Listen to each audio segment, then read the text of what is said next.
Bertarioni and Dylan Hand ready to show down with two different takes on the Golos archetype.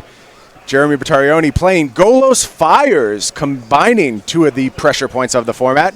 Going to be taking on Dylan Hand playing Bant Golos.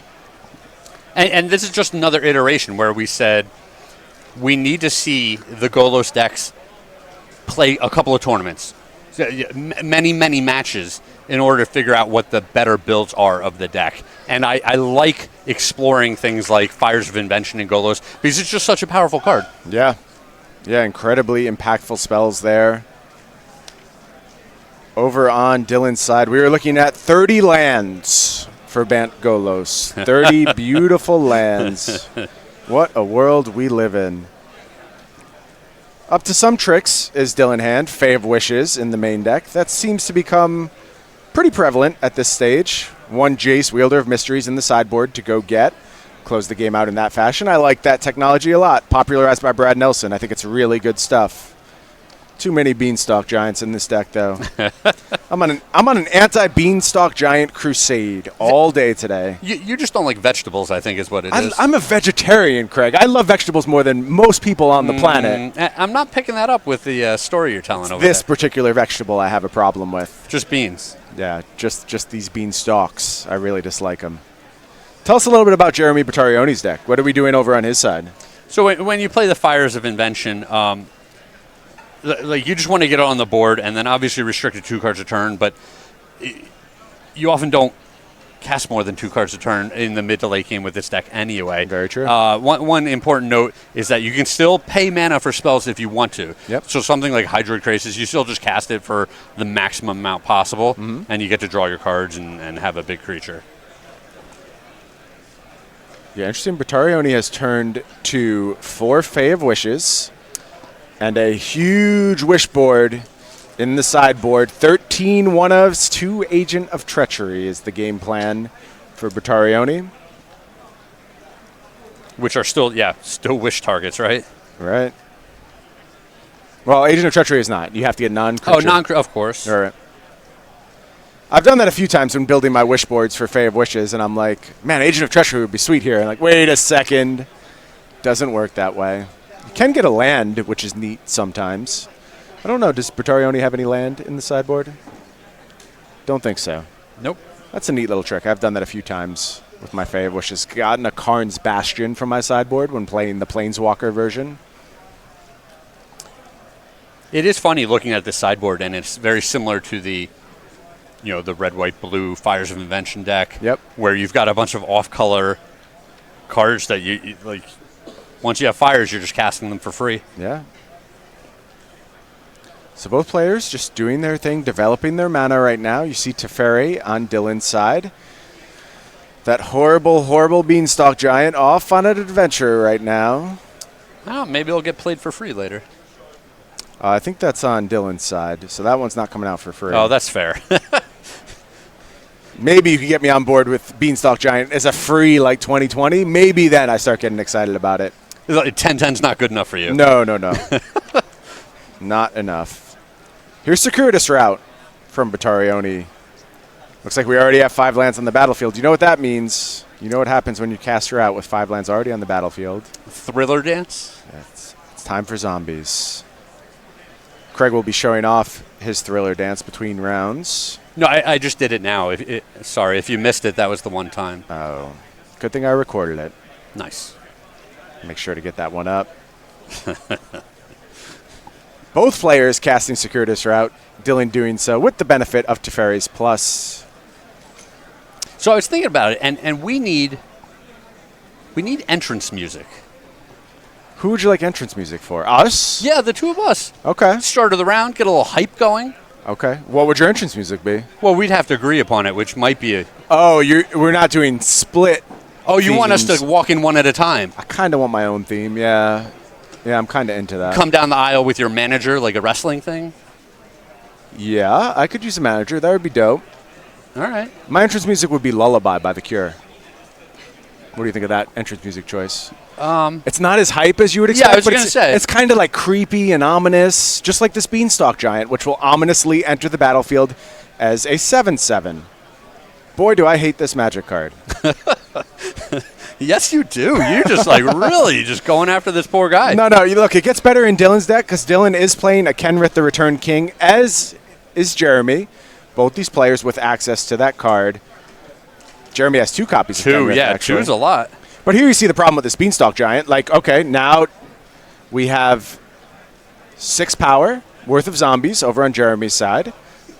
Well, 9 power altogether when you put Golos in the mix. But how is this Beanstalk Giant ever going to make a profitable attack without the assistance of Kenrith? Play cards that are good on their face, not cards that require assistance to be playable. Well, to be fair, there are non-giant Wrath of Gods. Yes, that is true. Which doesn't come up a lot, but when it does, our Beanstalk Giant is just cleared for takeoff. Yeah, I would rather just account for that by playing more time wipes than Realm Cloak Giant, which I think is fine anyway at this point. I basically have a 2-2 split at this point, and I think that's the way to go if you're playing Bant.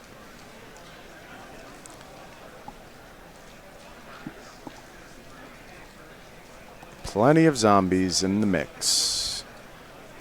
Here's a big Hydroid Krasis. Looks like 6. That actually seems like a small Hydroid Krasis these days, which is a very troubling thing to say, but... Well, what's absurd is just like, you have this huge Beanstalk Giant, you got this big Krasis, and like Dylan hands on the defensive, right? Yeah, absolutely. Like he's just going to get run over in 2 turns by an army of zombies. Scary spot to be in. Looks like we are going to minus that Teferi. Get some value now. Makes sense. You want to at least get your card out of it. You know it could die to this army of zombies. Yeah, and kind of an interesting decision tree there for Dylan, where he wanted to look at the cards off of a Hydroid Krasis before he decided what he wanted to do with his Teferi. Mm-hmm. Because I would have... Generally, I'd want to draw the extra card with Teferi. Get more information. Before I tied up all of my mana for the turn. Interesting. It's like a chump attack from the zombies. You know some of them are dying. That's okay. Bunch of mana has been tapped. It's time for a big Krasis. A slightly bigger Krasis, I believe, is the count on this one.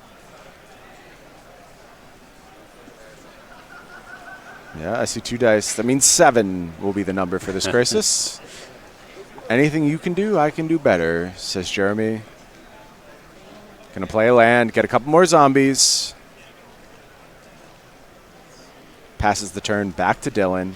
Yeah, if you do not like zombies, this is not the metagame for you. It's not the format for you. Yeah, if you have like a deep-seated fear of zombies. Maybe you had a bad zombie experience once. Yeah, well. Lived through a horror movie. I think most zombie experiences are bad zombie experiences, but Dylan going to go ahead and resolve Once Upon a Time here. Yeah, I don't think everyone has a zombie experience. Right, very true. Some folks have just led a sheltered life. Ooh. Here's Kenrith for Dylan. Nice little grab. See if we can leverage that card here.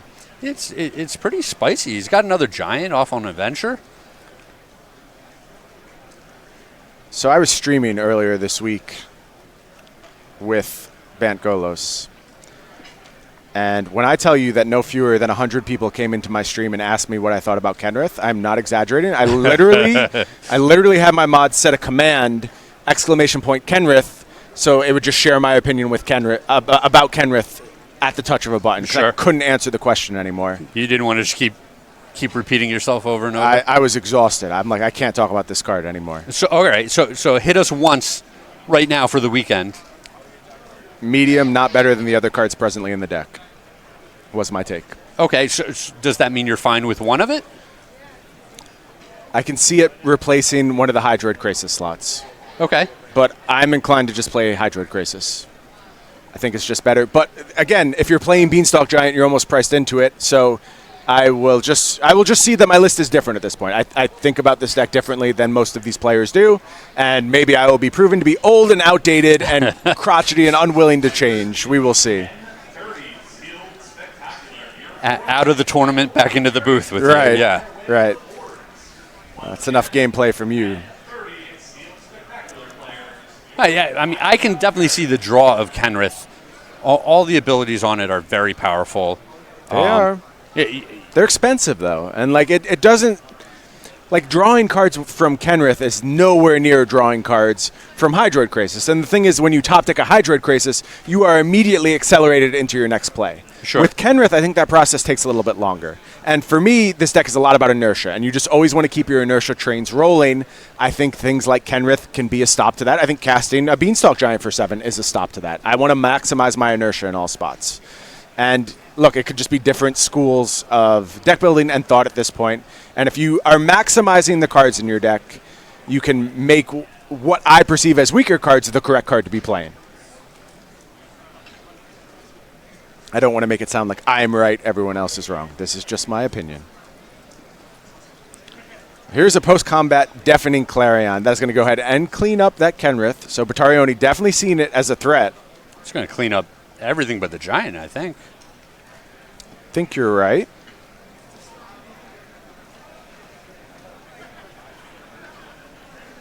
Yeah, all these Krasis and zombies need to leave as well. There they go. They'll be back. I have a feeling.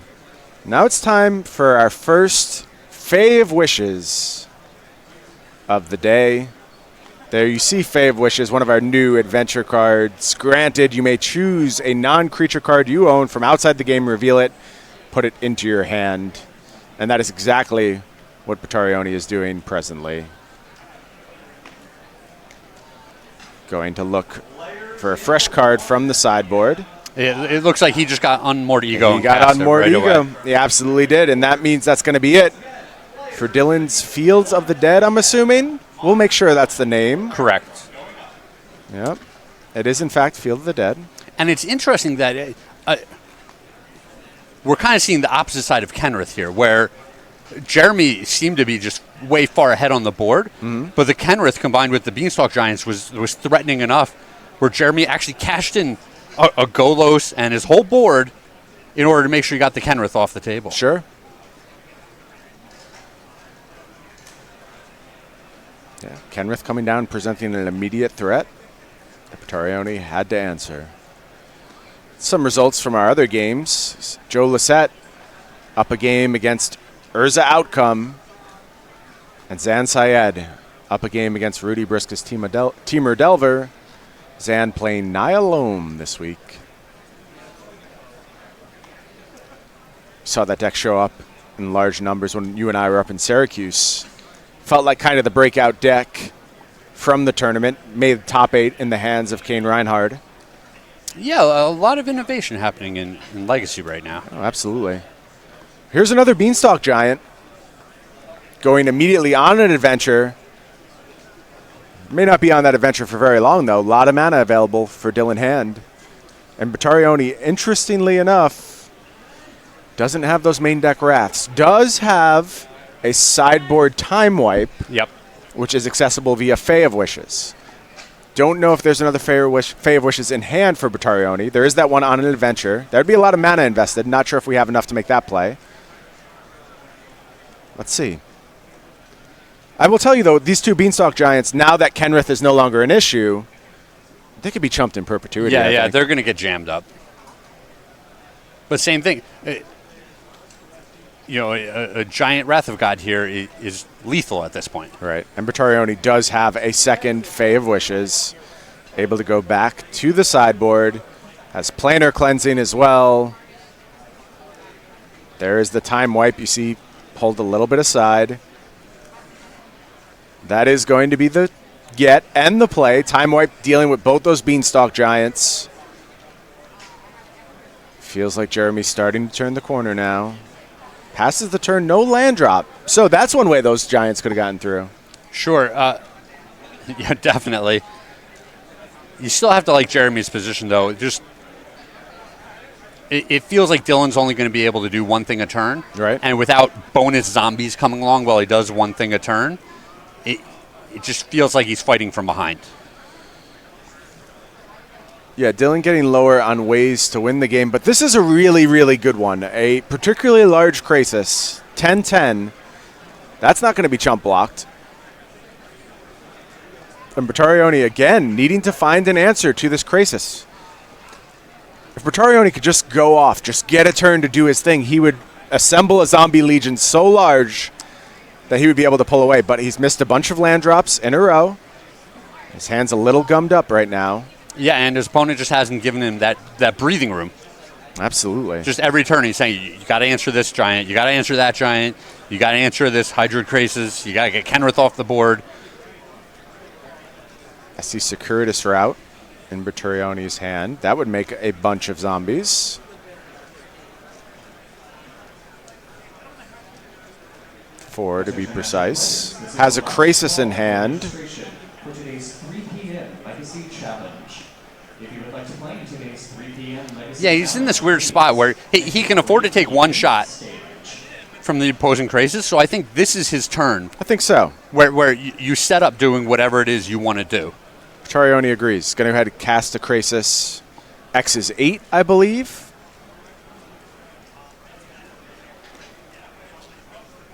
Draws 4.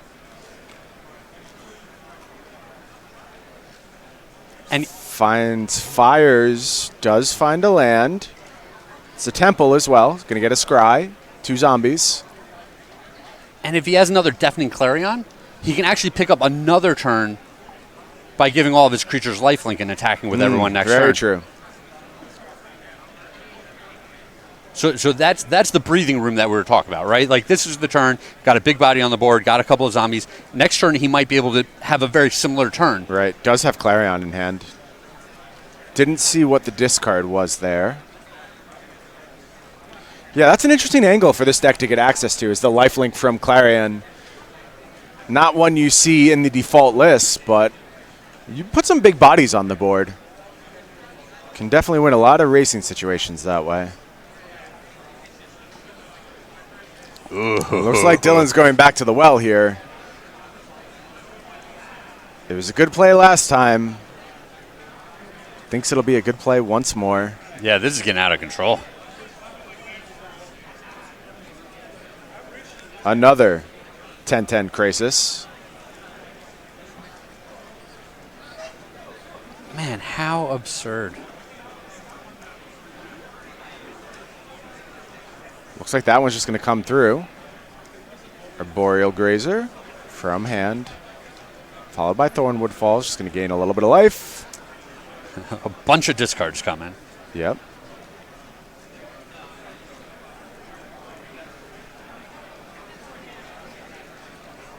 Second land drop there from hand. Thanks to Arboreal Grazer. And the turn headed back to Bertarioni. What can Jeremy put together on this turn to buy a bit more time? Would still be facing down a lethal attack next turn, even if gained a bit of life here. It's like it's Fae of Wishes time.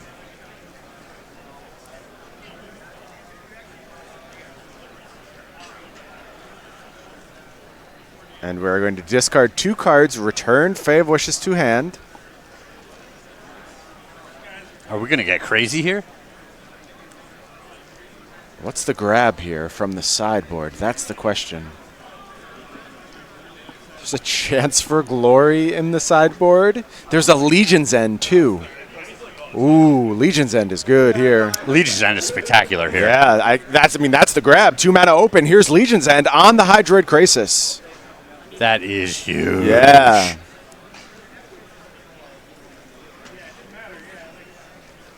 Good stuff from Bertarioni. That's like a well-built sideboard right there. You played for this exact situation, and Legion's End answers both Hydroid Krasis, and now Bertarioni firmly back in the driver's seat, making 2 more zombies.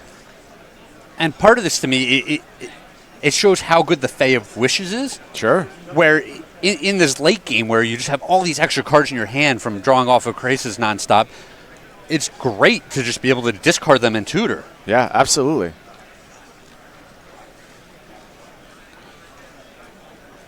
Man, what a ridiculous game. And there is the attack from Bertarioni. Passes back to Dylan Hand, says, what you got? We know Dylan with a ton of resources. I mean, if you added up the total amount of power that was deployed this game. Crazy, crazy stuff.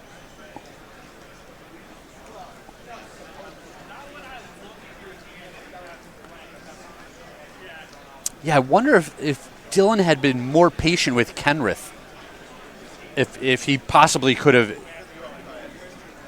used it for an alpha strike, that would have finished this game off. I think that is a very good question, Craig.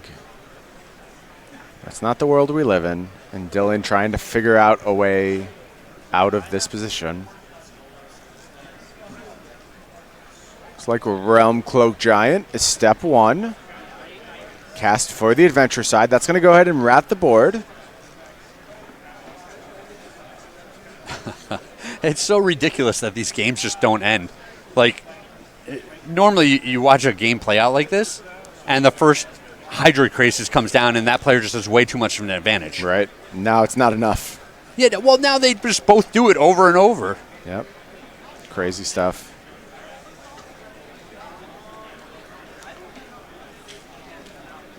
I wonder if Fae of Wishes is just the tech here. Like Fires feels a little bit like nonsense to me when you already have all the mana in the world. But maybe just Fae of Wishes is supposed to be in this deck. Okay, so you need to adjust your wish package a little bit, right? Of course.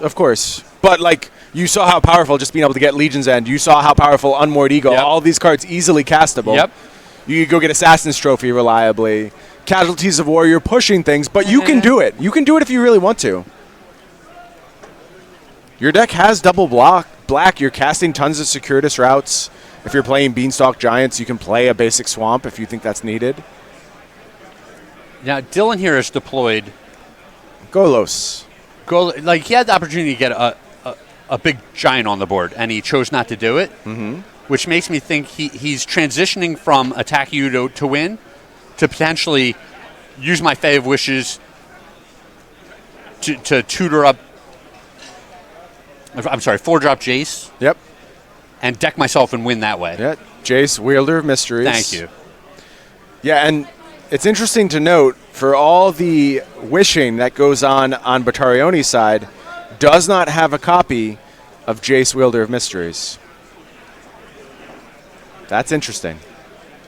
There you see Jace. Important part here, if you don't get it, it's the static ability. If you would draw a card while your library has no cards in it, you win the game instead. And Dylan can just work to that point. Deck himself. Already drawn a ton of cards with those Hydroid Crises. Yeah, I mean, one more Crisis is going to just get the lion's share of his deck at this point. Absolutely. He has all of those beautiful lands in play. And we're going to start Golosing as well if Dylan gets the turn back with that Golos still on the battlefield. Bertarioni now just making incredible amounts of zombies. 3 Field of the Dead out there. Do think he has access to a Golos activation if he so chooses. Instead, going to cast Beanstalk Giant. No, false start. Going to cast that Beanstalk Giant.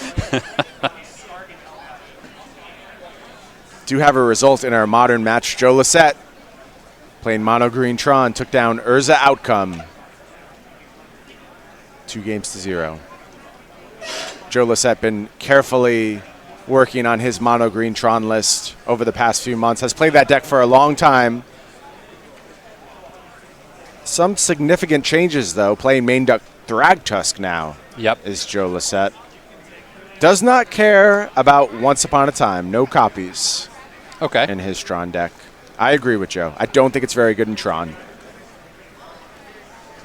Yeah, I think Tron, because of 4-drop Karn, is well positioned against these Urza decks.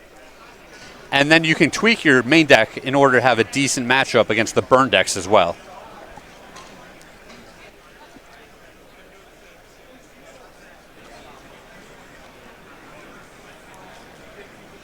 All those beautiful lands in play.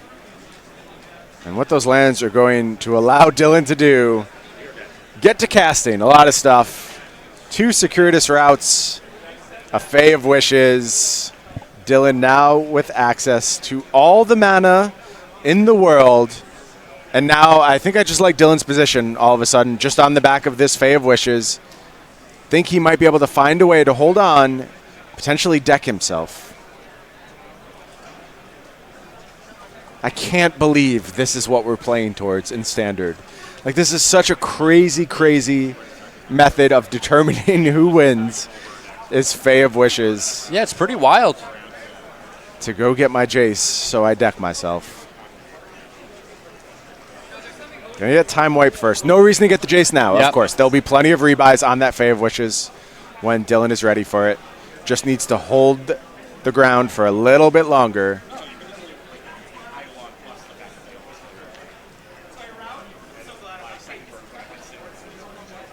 It's pretty sweet. Gets to rebuy the Golos, too.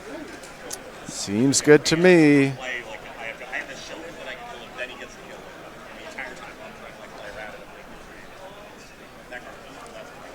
Here is the Time Wipe. That is going to clear the battlefield. Looks like Dylan chose to get back Arboreal Grazer instead. Probably has another Golos in hand, would be my guess. Yeah, probably.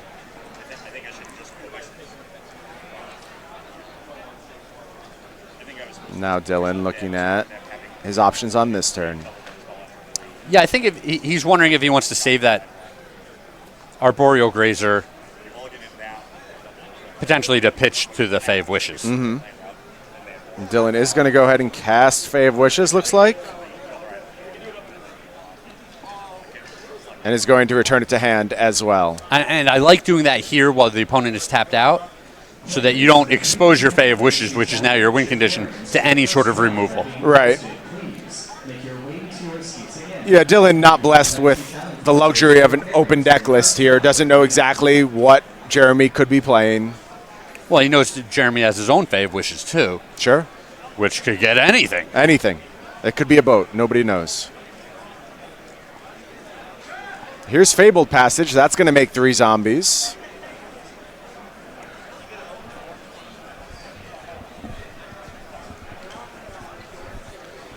Sounds like there are 10 cards left in Dylan's library. Getting very close to that Jace threshold. Needs to work through 8 more cards, then activate Jace. To mill himself with the ability, draw a card, win the game. Yeah, and I think part of it is he would like to deploy Jace and then cast a Krasis for enough to just win the game right there. Sure, that's a nice setup as well.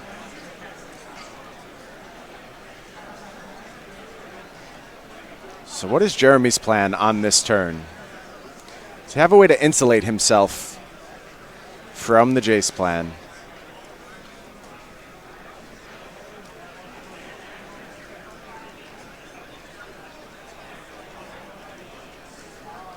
Taking a look at the sideboard here. Yeah, you like go get Tameo, minus Tameo to get back Unmoored Ego. What's the text on Chance for Glory? Let's get that one up on screen. We'll take a look at Chance for Glory and figure out exactly what that does for us. Or maybe Jeremy will just show us. Who I was knows? about to say, it's probably just happening right here. Yeah, I think this is it. And this is Jeremy attempting to win the game. Chance for Glory. Creature you control gain indestructible. Take an extra turn after this one. At the beginning of the next end step, you will lose the game, but Jeremy's going to win the game off the back of essentially a hasty attack from Chance for Glory. Yeah, so that card to me it's a pseudo Kenrith, Sure. right? Like, yeah. like you a new way to get haste for your team. yeah, you just need to get an attack step in when you make all of those zombies. That was an insane game. My That was brain absurd. is melted right now. I mean, how many times did it look like one side was taking the advantage back from the other side? If we had an advantage bar here on the SCG Tour, it would have been bouncing back and forth across the screen like a game of Pong. Like, it was ridiculous. If I had loaned you that $100, right. you would have made several losing wagers in there and lost it instantly. I'd be down so much if I was able to wager on that game. Thank God nobody would take my action. All right, I can't do that again, Craig. I just can't. Let's go watch Legacy instead. Please, give me a break. Let me take a moment away from these Golos stacks. There'll be plenty more Golos as the day goes on. I promise Golos lovers at home, you will get your share of Golos before this tournament is over. Let's watch a match of Legacy between 2 great Legacy players, Zan Syed, Rudy Briksza, Nyalome versus Timur Delver. You're getting tired of 20 permanents on each side? Yeah, just enough. I'm too dumb for this, Craig. I can't hang. on these battlefields. Sounds like Zan on a mulligan to 5. Tough spot, but he is on the play. And Right, and you can certainly recoup a bunch of cards very quickly with something like Life from the Loam. yeah, that's the exact thing I was going to say. Just one Life from the Loam, and you're just right back in it.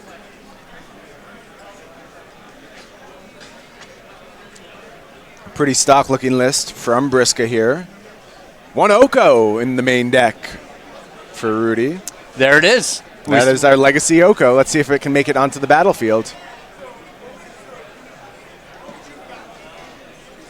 Meanwhile, over on Zan Syed's side, this is the same Naya Loam setup we saw just a few weeks ago in Syracuse. Elvish Reclaimer base deck, I would say. 3 Elvish Reclaimer, 4 Knight of the Reliquary. Can use that to very quickly put together a big indestructible 2020.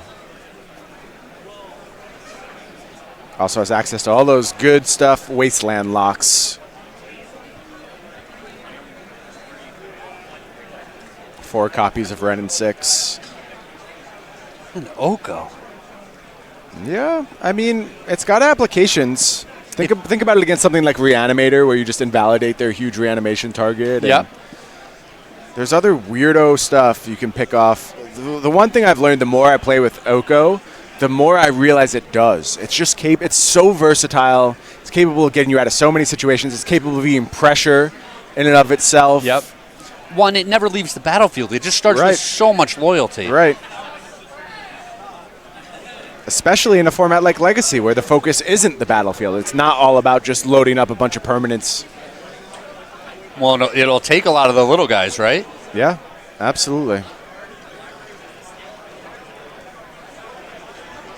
Yeah, I buy it. I mean, I think there has to be like a specific texture to the format for it to be a successful card, but I think this format checks those boxes. Sure.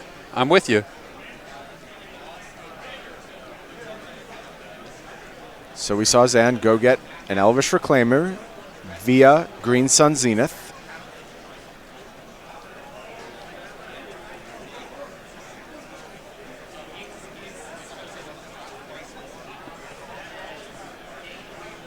On Rudy's side, we're going to see a Brainstorm. Try and sculpt that hand a little bit. See Engineered Explosives, Wasteland, Delver. I think that's a Hex Drinker. Yep. Tarmogoyf, Tormod's Crypt, all kinds of options for Rudy here. The Hex Drinker's a little strange to me. If you found room for Oko in the deck, I feel like, Hex Drinker would be like the next card out kind of a thing. Well, Rudy playing 2 copies of Hex Drinker. We see that card in varying numbers. I've seen it all the way from 1 to 3, basically. Mm-hmm. 2 sitting kind of right in the middle. And an interesting line that Rudy took this game, he had the opportunity to Wasteland his opponent on turn 1. Right.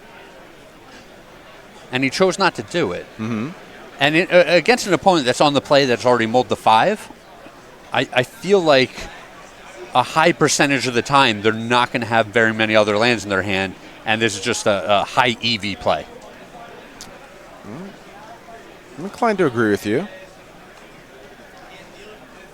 And we do know that Zan needed the help of a Green Sun to go find that Elvish Reclaimer. Going to play Mox Diamond, pitching Bajuka Bog. Now we're up to 4 mana all of a sudden. Yeah. Active Elvish Reclaimer on the battlefield. Knight of the Reliquary.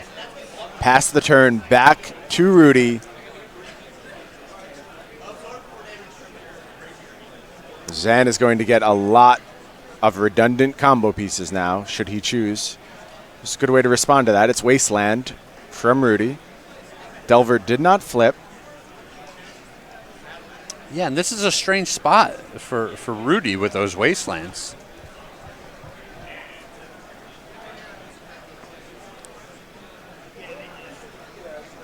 All right. I think Zan has access to the tools he needs to slow down a little bit. Figure out exactly how he wants to navigate through this Wasteland. And Rudy's also being very cagey with a Tormod's Crypt over there as well. Mm-hmm. Zan going to tap that Taiga, cast a second Elvish Reclaimer.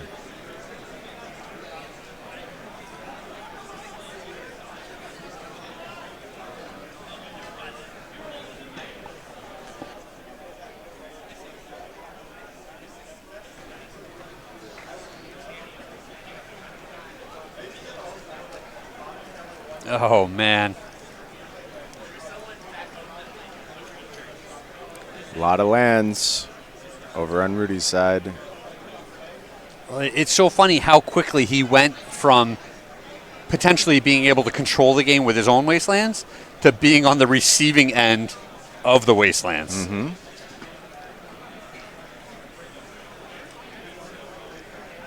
Yeah, that's a scary change of pace from this Naya deck.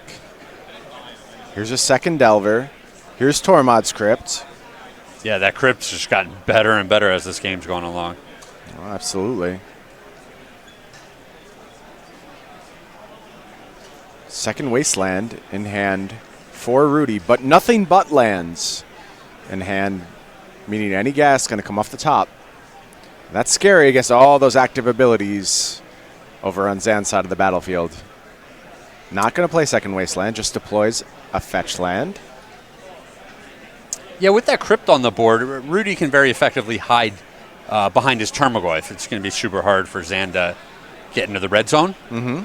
And so, you know, Rudy's kind of in a holding pattern where he just wants to flip these Delvers and then, you know, be able to be aggressive from the air. Sure, that makes sense to me.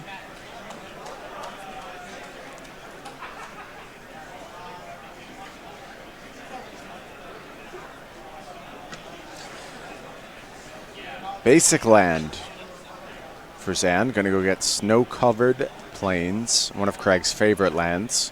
Oh, why do you got to get me started on the snow-covered lands, Brian? Loves snow-covered lands. We're having such a nice day. One of his favorite things, the Modern Horizons format added. We haven't talked about Astrolabe yet. We haven't talked about the Snowlands, and then you just go and torpedo my whole good mood. I'm a habitual button presser, Craig. I guess so. I can't help myself. We could have just done the Thriller dance all day. Nope, that's over. That's over now. Now we're doing the snow-covered basic dance, which is not as cool. It really isn't. Ask Craig to show it to you next time you run into him. He will do it.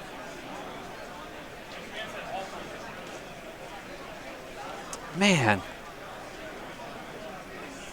Can't we at least show up with, like, Ice Age snow-covered lands? Nope, full arts. Full arts only.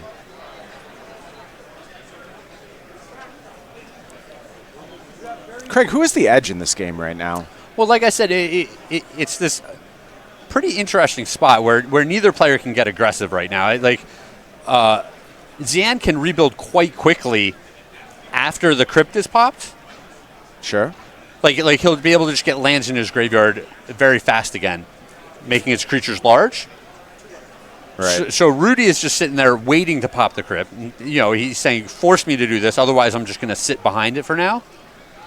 And like I said, Rudy really wants to just hit an instant or sorcery, flip those Delvers. It feels like that's the break point. But we know the first one won't flip. Rudy able to get a shuffle and a new check for the second Delver. Looks like it also will not flip.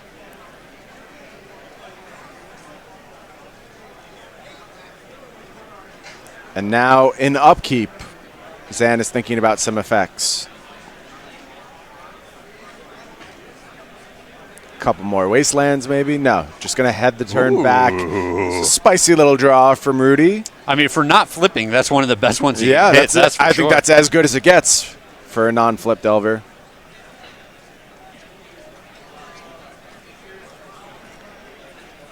And there's still other spicy ones in there. Ren and 6 is a pretty interesting card. Mm-hmm.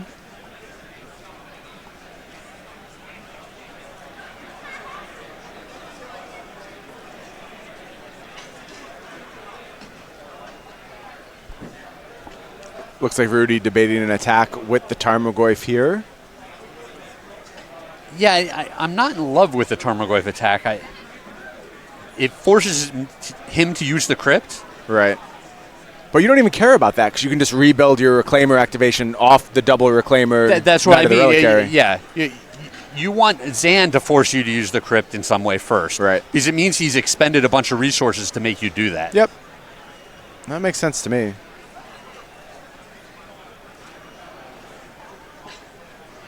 So now we have a Knight of the Reliquary activation.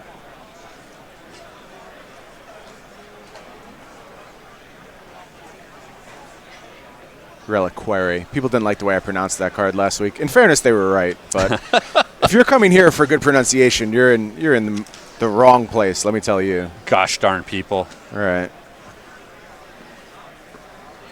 And I think part of what Rudy's doing here with the second Wasteland is just making sure he doesn't die to a 20/20. Right. You know, it was kind of like, oh, hey, why didn't he deploy the True Name Nemesis this turn? Because it would have tied up 3 of his lands. Absolutely.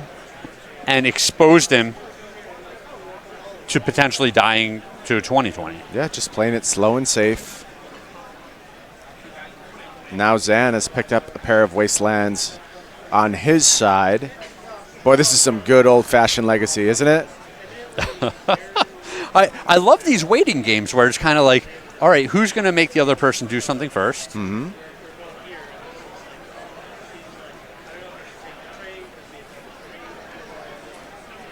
Looks like we are responding at some point to something. No. Psych. That's right. I just dropped a psych. Look at you. I don't care that it's 2019. Another land off the top for Zan. Don't think he minds all that much. Like, lands are fine draws here. No, the lands are good. Now that he's gotten his Wastelands, he can attack the opposing Wastelands, force them off of the board, and then start building towards that 20/20 Right. we were talking about. Right, and that may be the play coming very soon.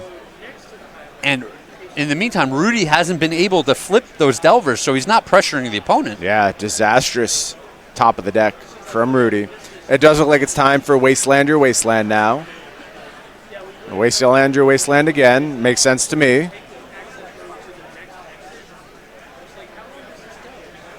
And that goes through.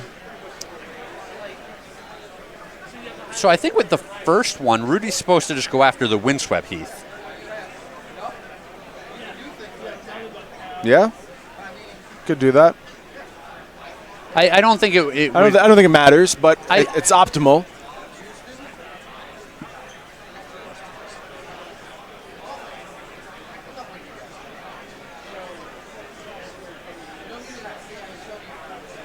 And does Zan just want to go for it here?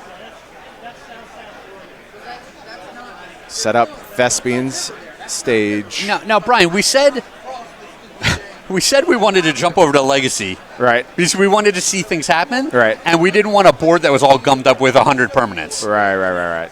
Well, what the heck happened? Not that. Not that at all. How does this just keep happening to us? This is our curse today, Craig. This is what we will be dealing with. No, Meanwhile, over in the standard match, Jeremy Bertarioni takes it down. So this match is to determine the entirety. I love this match. I mean, this is just super interesting to me, all these little decisions that have to get made, a lot of positioning. You know, each one's waiting for the other to pull the trigger first, so to speak. Sure. Like, I like that, but I thought we were just going to see some beatdowns, a few counterspells and wastelands, and that's that, you know? Guess not. This is not what we're here for. Time for Green Sun Zenith for 0. That means Dryad Arbor, likely to be the get here. And now we just need to see when Zan wants to go for this lethal 20/20. Imagine he would love some backup here, some safety. Time for Delver triggers. No. Oh, wow. Swing and a miss again. Gonna crack Fiery Islet, draws Lightning Bolt. True Name Nemesis attacks. Man, those 2 Delvers have sat on this board for the entire game. Forever. If they flip, this looks a lot different, for sure. And oh, man. Zan's going to be able to put together. Yep. Zan going to get Dark Depths.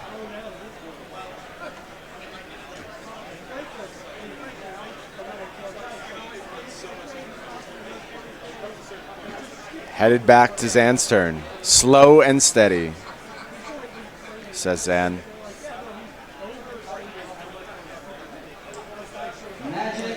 Could have made the 20-20 at several points already, choosing not to. Well, yeah, so that turn, the Dryad Arbiter had summoning sickness, right? It did. I don't think he could have done it that last turn. Okay, he was mana short. Yeah. I was looking at it too. But ultimately, Zan is going to slowly put together the combo. That's just